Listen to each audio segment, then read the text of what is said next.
湾灯会后里主展区顶礼拜六正式开幕，市政府伫咧这所在规划美食专区，本来按算我300担的摊贩会来，结果就有开发商租大堂的土地要来拼生理，市政府讲会当连续一直发。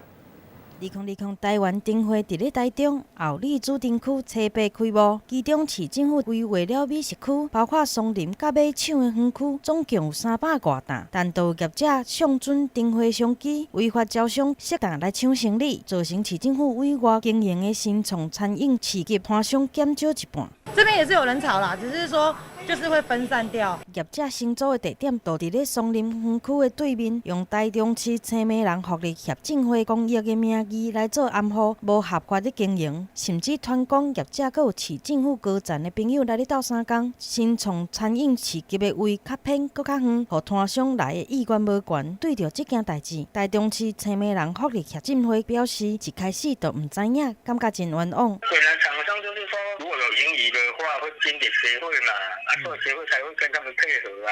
嘛是有袂少的摊商，参像是这担对高雄来的，啥物拢唔知，若是被骗来收担，损失惨重。租屋的问题啊，一切交通还有资财的问题啊。市政府经发局调查，业者新租的地点是大塘的，属于徛街区公园兼囡仔游乐场的用地。顶个月就已经行文去大塘，要求加强来管理。主灯区开幕的前一天嘛，按照违反都市计划法罚6万块，同时要求业者来停用，恢复原样。第一次、第二次是6万，第三次就针对我们的台糖，真的是会强制，可能会拆除他们的摊商一些棚架。违法的美食区总共有70担，灯会举办16天，每一担的租金10多万。不过有部分的摊商知影违法了后，已经来退租，敢若剩20多担。市政府收集证据了后，强调会对业者继续来开发。大堂无做好管理，嘛会来处罚。市政府严格来执法，除了灯会会当顺利来举办以外，嘛就要维护合法摊商的权益。